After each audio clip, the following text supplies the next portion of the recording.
Bem-vindo, alunos, a mais uma aula de algoritmos. Hoje daremos prosseguimento ao estudo de funções, estudando o conceito de recursão. Então, vamos iniciar.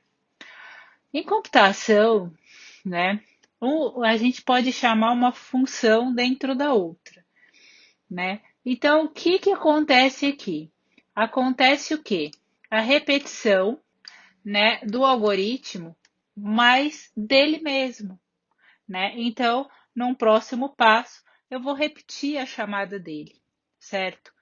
Então, esse procedimento, né, a gente fala que utiliza recursão.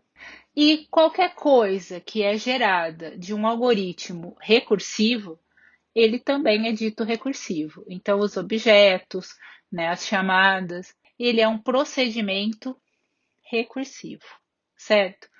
Então, como que a gente faz isso?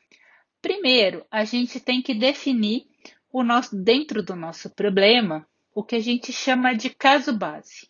O que seria o caso base? É o menor caso possível para aquele problema, porque a ideia da recursão é diminuir o problema de alguma forma, de um em um, pela metade, um terço, depende do que vou precisar. Então, nessa diminuição do problema, eu tenho que chegar a uma instância tão pequena do problema que eu consigo resolver diretamente, que a gente fala. Então, a gente vai olhar para o problema e ele já vai ser conseguir resolvido. Então, assim, é muito simples. A gente já vai olhar e pá, resolve. Se a gente não chegou neste caso, significa que eu tenho que fazer o quê? A gente tem que reduzir o problema, que é a quebra dele, para um problema menor. Então, é uma instância menor do problema que vai ser resolvida. Até chegar onde? Nesse caso aqui, a gente vai aplicar o método. Que método? A gente vai chamar novamente a recursão para essa instância menor. Aí a gente vai quebrando, chamando, quebrando, chamando, quebrando, chamando, até chegar a esse caso base. A partir do momento em que eu tenho a resposta, eu vou tendo a volta desse problema e a gente vai voltar ao quê? A instância original do problema. Então eu vou ter o quê? O problema original que eu tinha. Então eu quebrei, quebrei, quebrei, quebrei e depois aumentei, aumentei, aumentei, aumentei, aumentei com as respostas, é claro, até eu chegar ao problema original que eu tinha. Então é muito interessante, é uma ideia super legal, só que tem problemas e tem dificuldades para conseguir fazer. Vamos lá. O que a gente precisa? Eu tenho que saber quando parar. Então, aquele caso base é muito importante para nós, certo? É muito importante para que a coisa funcione. Então, eu tenho que saber onde a minha jornada terminou. Então, aquele caso, né, ele tem que ser muito bem pensado. Eu tenho que saber a resolução dele na lata. Não, eu tenho que saber. E ele tem que existir. Por quê? Ele que vai parar as chamadas. Então, se eu não gerar um caso base, se eu não souber onde é que a coisa termina, o que, que eu tenho? Um problemão. Eu tenho que decidir como fazer o primeiro passo. O que significa isso? Lembra que eu falei ali no slide anterior? Eu vou ter que reduzir o problema, quebrar ele. Então, como eu vou fazer isso? Como eu vou obter os subproblemas? Então, eu vou dividir em duas partes, vou diminuir o problema de um em um, eu vou dividir em três, em quatro, depende do que eu vou conseguir para aquele problema. Então, eu tenho que pensar bem como que eu vou fazer esses subproblemas para poder chamar a função novamente, né? Então, eu tenho que conseguir pensar bem no caso base e nessa quebra. Parece muito fácil, gente, mas não é tão fácil. Então, a gente vai ter que dar uma pensada bem pesada no assunto para a gente conseguir entender como fazer isso. Então, isso vem com a prática. Então, vocês têm que fazer, né? Pensar sobre problemas e ver como que ficaria. Então, aqui, ó, eu vou analisar a jornada para que ela seja dividida em jornadas menores. Então, eu tenho que saber como quebrar e eu tenho que saber como chamar isso aí dentro da recursão. Então, como que eu vou montar a função de forma que na próxima chamada aquele subproblema que eu dividi seja contemplado na chamada? Então, eu tenho que encontrar a forma de como é que eu vou chamar a função com ela mesma, quebrando o problema. Não é fácil, tá? Então, eu tenho que saber que variáveis internas que eu posso ter e, principalmente, quais são os parâmetros que vão ser modificados ao longo das chamadas para que esse problema diminua de tamanho. Então, eu tenho que saber aonde que a coisa vai parar. Tem que pensar bem a respeito desses 3 itens aqui, tá? Então, a recursão ela é muito legal, muito bonita, mas vocês têm que saber exatamente como que vocês vão fazer ela, porque senão vira uma lambança, tá? Bom, pessoal, agora que sabemos, né, o que que a gente precisa fazer, o que que a gente precisa definir, vamos ver os nossos exemplos. Então, nos livros, né, tem muitos exemplos da área de matemática, porque é fácil da gente entender como quebrar o problema, como é que funciona e tudo mais. Então, vamos começar com o algoritmo, né, mais simples possível, que é o fatorial de um número, e ele é uma chamada única recursiva, porque a gente pode ter mais de uma chamada nas recursões. Então, vamos ao início. Vamos dar início aí no nosso exemplo. O que é um fatorial de um número, né? Ele é o número vezes, né, os números menores que ele, até chegar a 1. Então, 5, né? A gente multiplica 5 vezes 4 vezes 3 vezes 2 vezes 1. É uma multiplicação, né, até chegar ao menor valor possível. O que seria isso pensando numa função? Por exemplo, a função teria que entrar um número, né, e esse número ir diminuindo de 1 em 1, para a gente conseguir chegar ao valor 1. É isso que a gente vai fazer. O que seria a nossa parada? A nossa parada, ela seria o fatorial de 0, que é 1. Então, quando eu for diminuindo o número, pode parar em 1 também, viu, gente? Porque o fatorial de 1 também é 1. Tá? Então, a gente vai diminuindo até chegar ao menor valor possível. Aqui parei em 0, mas podia parar em 1, que é mais parecido lá com a matemática. Esse fatorial é 1. Eu tenho que saber como quebrar, como fazer a chamada. Então, como que eu faria a chamada? O fatorial de 5, ele é 5 vezes o fatorial de 4. O fatorial de 4 é 4 vezes o fatorial de 3, até você chegar ao fatorial que você está querendo lá no final. Então, toda função recursiva, ela tem que ter o caso base e a chamada. Então, gente, isso é um if, tá? Então, num lugar aí você tem a chamada e no outro pedaço você tem a parada. Então, aqui no nosso if, ó, quando o número chegar a 0, eu acabei. A função acabou. Então, ele tem que retornar um valor concreto, certo? Uma coisa que você saiba fazer. Então, fatorial de 0, no caso, seria 1. Aí, o que a gente faz? Na outra parte é a chamada. A gente percebe que em fatorial você diminui de 1 em 1. Então, é o que a gente vai fazer. Algumas funções recursivas, ela tem algum processamento junto com a chamada da função recursiva. Nesse caso, a gente não precisa, está tudo no return. E quando eu expliquei funções para vocês, eu falei, gente, o return pode ter muita coisa. Então, aqui ele está chamando função. Ó, o return está fazendo o quê? Ele está multiplicando o n atual pela chamada recursiva, que é o quê? Fatorial de n menos 1. Na próxima vez que ele entrar aqui, o n é um valor 1 menor. Então, por exemplo, suponha que era 5. Aí, quando ele entrar aqui a segunda vez, ele vai estar 4. Aí, ele vem aqui, 4 não é 0. Ele vai no return e faz 4 vezes fatorial de n menos 1, que é 3. Aí, ele volta aqui, entra para o fatorial de 3 e continua fazendo. Quando ele chegar no fatorial que ele sabe resolver, ele volta multiplicando. Então, vamos ver isso daí, como é que ficaria, para a gente não ficar tão perdidão? Então, é uma coisa assim, ó. Vou fazer o fatorial de 4. Aí ele vem e faz 4 vezes e chamou aqui o fatorial de 3. Ele não sabe resolver ainda. Ele vem, chamou o fatorial de 3, aí foi lá no return, guardou 3 vezes fatorial de 2. Ele foi, porque ele ainda não sabia resolver. Aí ele chamou o fatorial de 2. Ele foi lá, guardou o 2. Ó, ele está guardando os elementos multiplicados. 2 vezes o quê? O fatorial de 1. Ele vai, chama o fatorial de 1. 1 vezes fatorial de 0. Opa! 0 é o quê? 1. Agora ele tem resposta. Quando ele tem essa resposta, ele retorna para quem chamou, que foi essa aqui. Então, esse fatorial de 0 vale 1. Agora ele pode fazer 1 vezes 1, que dá 1. Aí ele voltou para cá. Aí esse fatorial de 1, ele tem resposta. Agora ele faz 2 vezes 1, que é 2, aí ele volta para o fatorial de 2, com a resposta. Aí ele vem 2 vezes 3, é 6. Aí ele sobe aqui com a resposta. Aí 6 vezes 4, 24, voltou para o fatorial de 4 com a resposta. Então, ele desceu, achou uma resposta que ele sabia, e aí ele foi voltando fazendo os cálculos dos anteriores. É muito lindo, gente. Recursão é muito bonito, mas pensa o seguinte: cada vez que você chamou isso aqui tudo, você fez uma, duas, três, quatro, cinco chamadas, certo?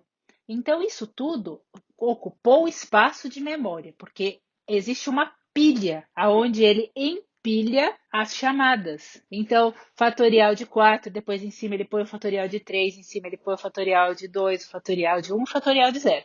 Então, tudo isso está empilhado na memória. Isso foi gastando espaço. Imagina se você tem variáveis internas aqui. Tudo isso foi acumulado junto com a chamada da função. Então, aquilo está pegando um espaço grande na memória. Então, o que a gente fala é que a recursão ela não é só para ser bonitinha. E em muitos casos, ela é essencial. A gente vai até ver um exemplo no fim da nossa aula aqui. Só que ela gasta espaço. Então, se for uma coisa simples, gente, isso aqui é um for na interativa. Então, assim, é muito mais fácil e muito prático. Então, a gente fazer uma coisa muito linda, que nem isso aqui, às vezes não é prático, porque você gastou um espação de memória inútil. Então, a recursão, ela deve ser usada em momentos necessários. Porque eu falei, aqui é só bonito, não é prático. Porque imagina o tanto de memória que você gastou à toa, sendo que você podia ter respondido essa questão de fatorial em um for. E resolvia. Então, isso aqui é um loop. Aí, vamos ver uma situação onde a gente teria duas chamadas recursivas. Aí vai confundir tudo a cabeça da gente, olha só. Quando é Fibonacci, a gente tem duas situações para parar. Aqui a gente tem se for 0 e se for 1. E a gente tem o quê? A soma de dois Fibonacci. Então, de n-1 e de n-2. Muita chamada recursiva, muitas mesmo. Como que fica, então? Lembra que tem que ter um if e tem que ter entrada, e a entrada... Lembra que as coisas mudam no parâmetro. Variáveis internas a gente não usa para guardar coisas importantes, tá? Só coisas realmente locais. O importante tem que estar no parâmetro, porque essas coisas vão mudar ao longo do tempo. Então, ó, para você calcular o Fibonacci de um número, pelo jeito você precisa do número, certo? Então, aqui está a entrada do número. E aí a gente vai usar esse número, n-1 dele e o n-2. É isso que chamou aqui, na definição da matemática. Então, o nosso if aqui, ó, ele já está contemplando as duas opções aqui, ó. Se ele for menor ou igual a 1, ou seja, se ele for 0 ou se ele for 1, ele retorna o n. Ou seja, ele retorna aqui ele mesmo.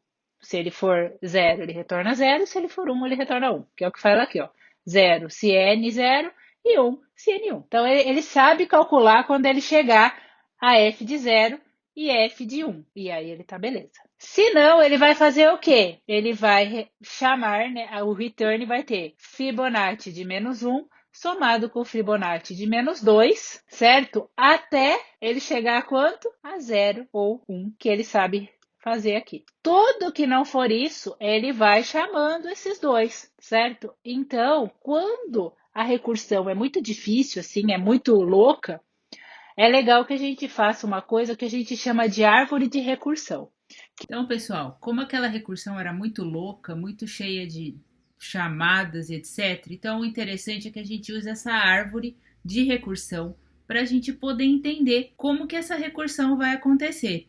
Porque se a gente não consegue entender como que ela está funcionando, a gente não consegue visualizar a resolução do problema. Então vamos lá. A primeira coisa que a gente faz é a primeira chamada.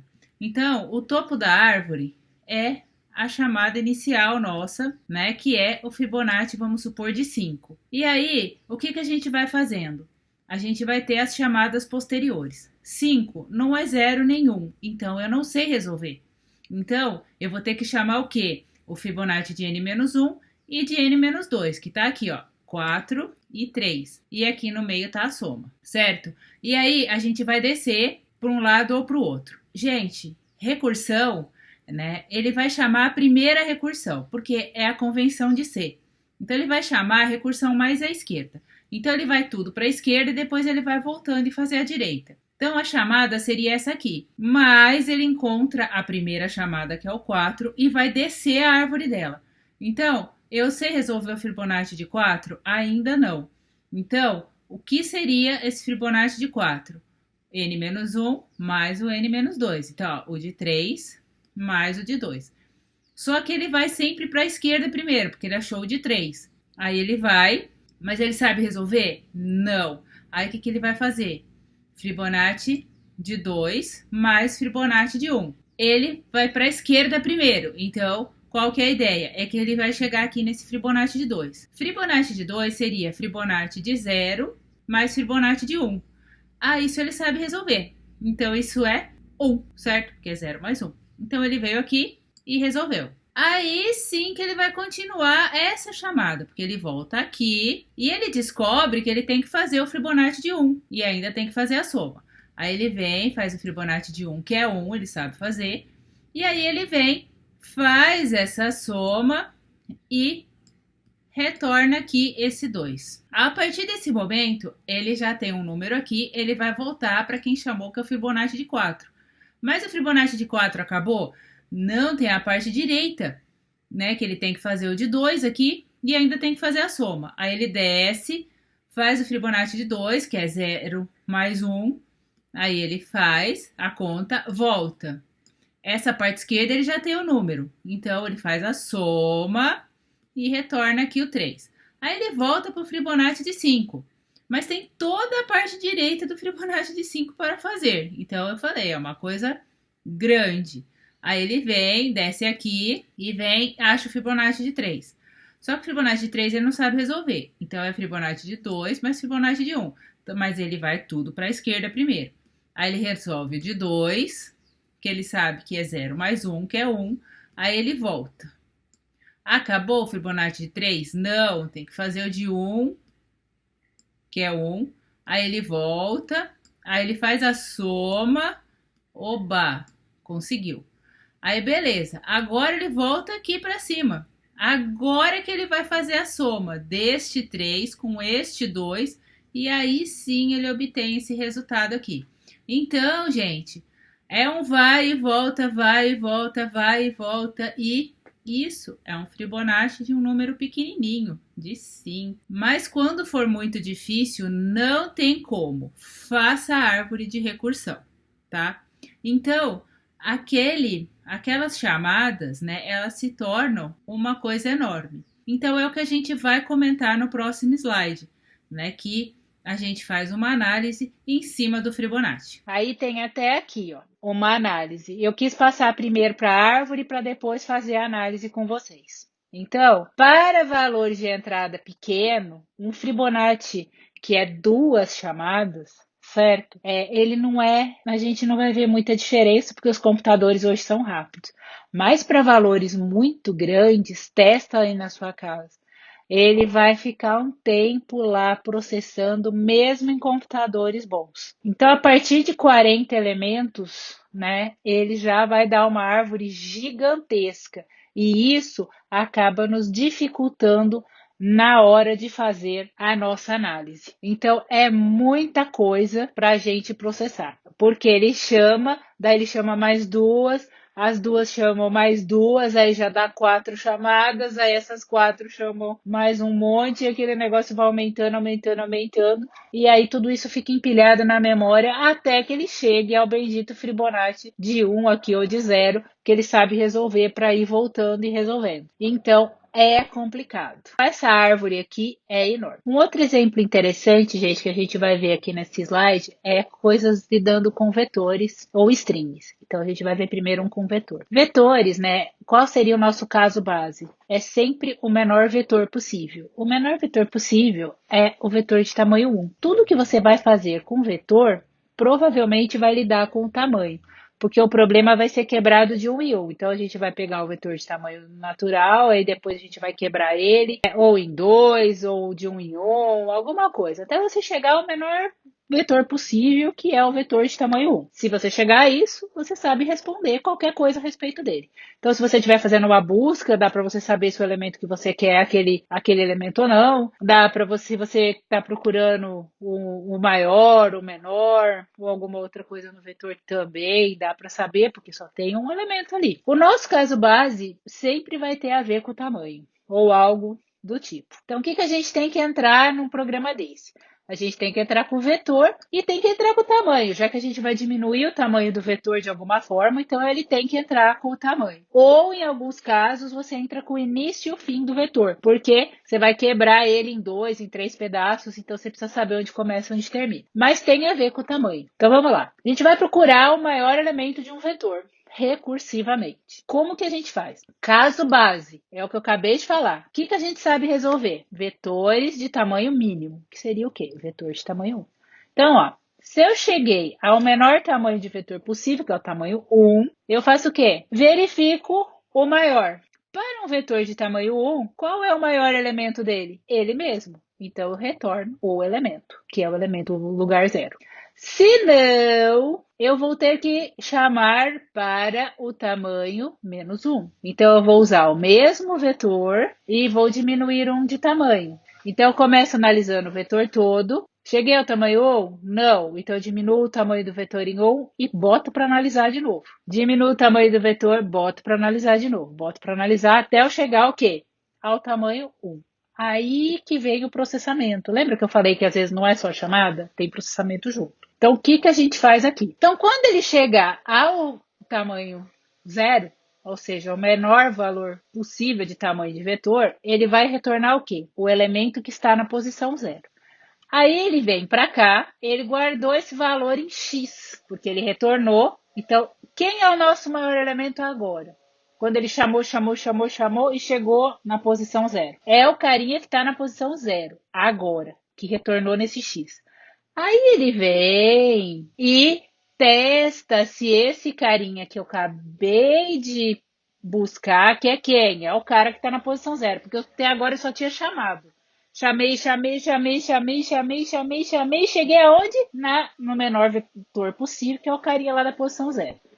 Aí eu falo assim, esse cara aqui, ele é maior do que o último elemento do vetor? Se ele for, ele prevalece. Porque você tem que lembrar que tem que voltar para as chamadas anteriores, gente. Então, é isso que eu vou retornar. Ou eu retorno o carinha inicial, que é o da posição zero, ou eu vou retornar um outro cara. Então, ó, se ele é o maior, ele prevalece e retorna. Para quem? Para a chamada anterior. Se não, quem retorna é o último elemento desse vetor que eu estou analisando agora. Como esse vetor que eu estou analisando agora é a primeira chamada, porque chegou à posição zero. Aí, quem que ele está analisando agora? Um vetor um pouquinho maior, que é o vetor com 2. Então, quem é o maior? Ou é ele, ou é o cara vizinho dele. É nesse caso. Então, o que ele fez? Ele testou ele com o amiguinho dele do lado, ali. Aí ele voltou para outra chamada. Com quem? Com um desses dois aqui. Aí ele cresceu. O vetorzinho agora tem 3, porque você lembra que você encolheu e agora ele está crescendo. Aí ele está crescendo. Aí ele tem o cara da posição zero, que foi o primeiro cara que você considerou o maior. E agora eu tenho mais um carinha novo, que tá o quê? Na chamada.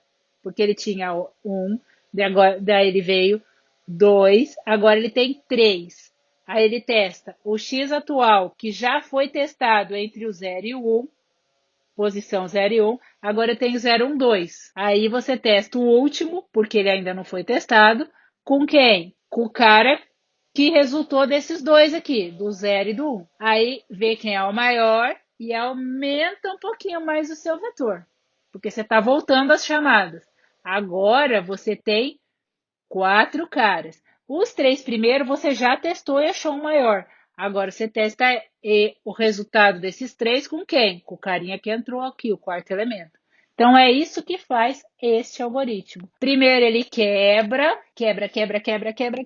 até chegar ao vetor de um elemento e depois ele vai aumentando e vai fazendo o teste de quem é o maior nos caras que vão aumentando no conjunto.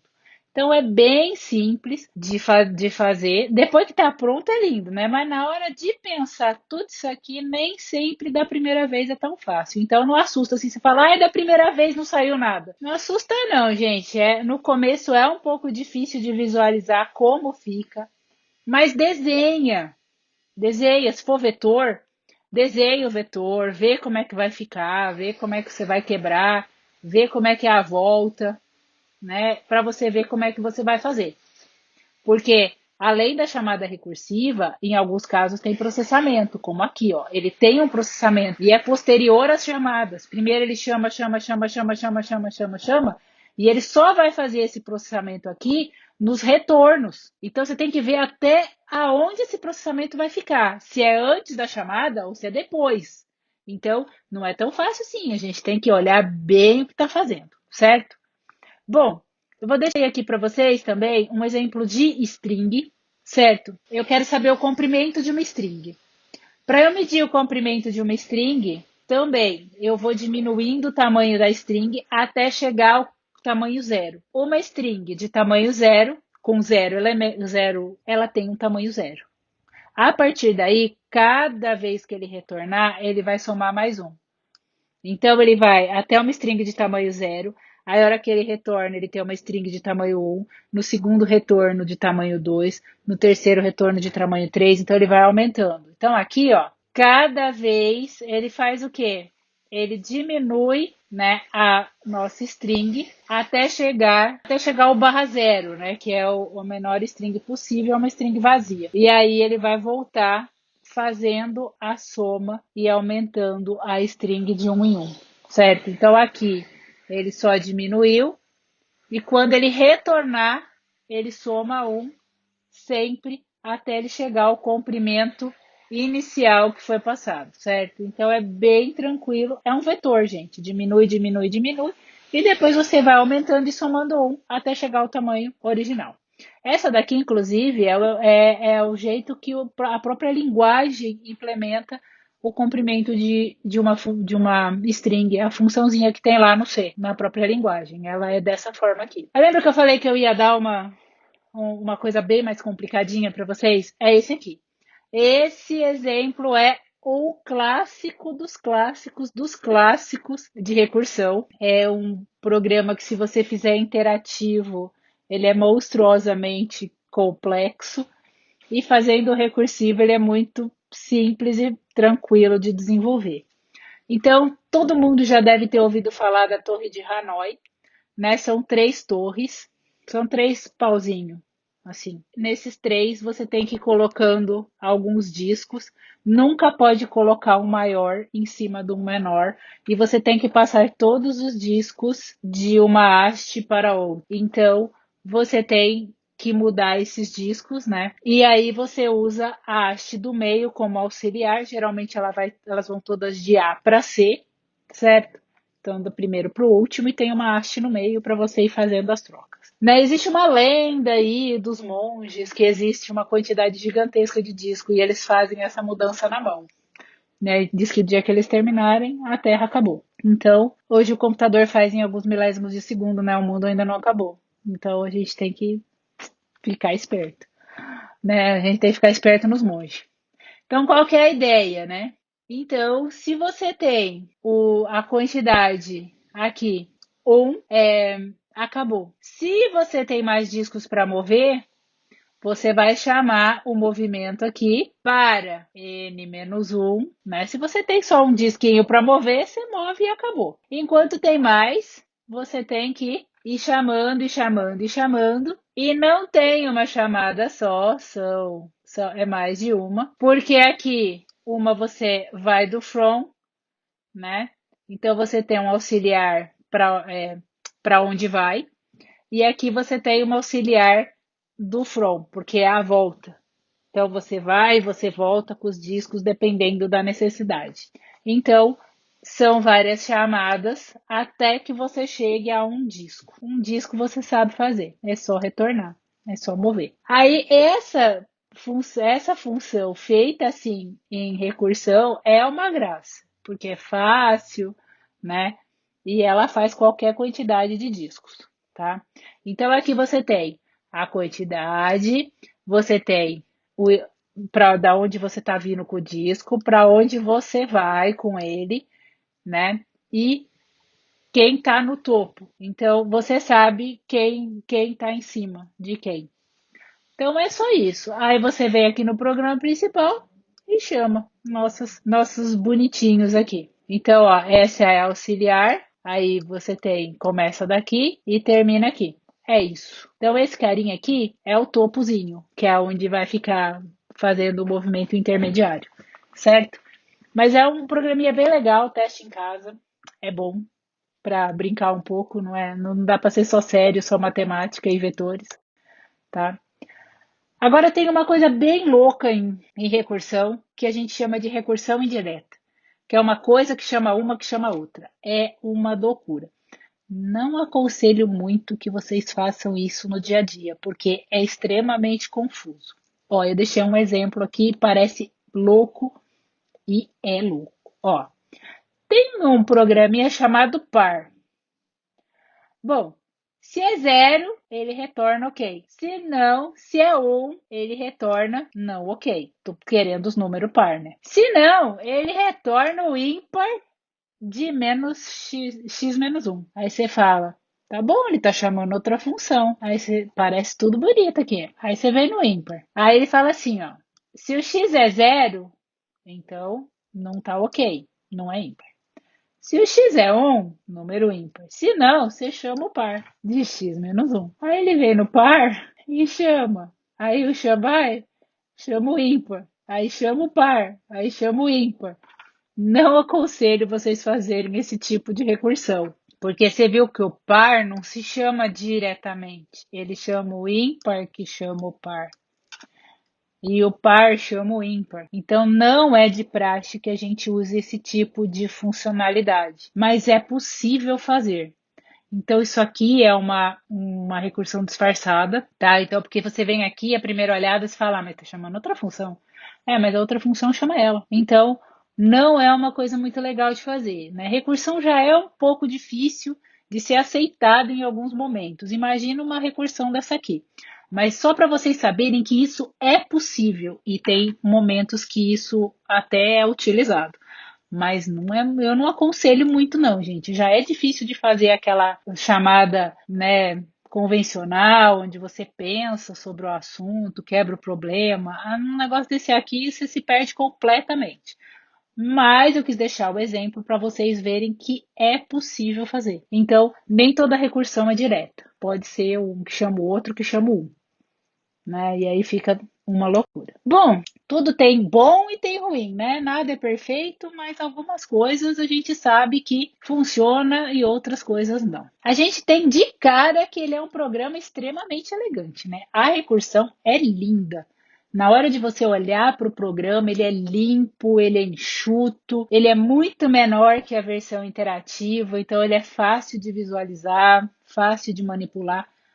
Só que é um processo complicado. Por quê? Ele é um problema, né, que exige muito espaço, exige da gente muita coisa para a gente conseguir entender. Não é uma coisa simples de você fazer só assim, pá, bater o olho e sai um programa. Às vezes você tem que pensar um bocado qual vai ser a quebra do problema, qual vai ser o caso mínimo. E tem um outro problema. Então a gente tem vários problemas. A gente tem espaço demais. É difícil às vezes da gente chegar no jeito que tem que fazer. E ele é lento. Toda a recursão é mais lenta porque é o que eu falei, tem toda aquela chamada, empilha na memória e depois vai tirando.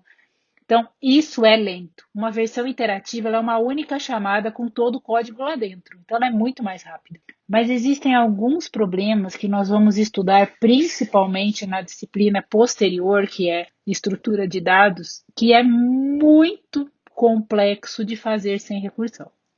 Algoritmos de grafos, de alguns tipos de árvore, por exemplo, precisa ser recursivo, obrigatoriamente. Então, mesmo não sendo tão rápido, possível, melhora as possibilidades de uma implementação correta, né? Às vezes, se você tirar a recursão e falar, vou fazer interativo, você sim banana tudo e não sai nada no programa. Então, é necessário. E toda árvore, todo grafo tem aquele negócio tudo que vai, que volta e tem que analisar várias coisas. Então, vocês vão ver na próxima matéria que algumas coisas precisam ter recursão. Mas é uma coisa que você tem que usar se necessário. Não fica muito empolgado assim numa primeira. Porque a gente empolga, ele é linda, né? Você fala assim, vou fazer tudo recursivo. É tudo tão lindo. Mas usa só se preciso mesmo, tá? Então já vai criando aí um senso crítico, né? De, isso é bom ou não é muito bom, eu uso ou não uso, né? Vai pensando que às vezes em computação não é só resolver, é resolver bem. Então, a gente está acabando por aqui.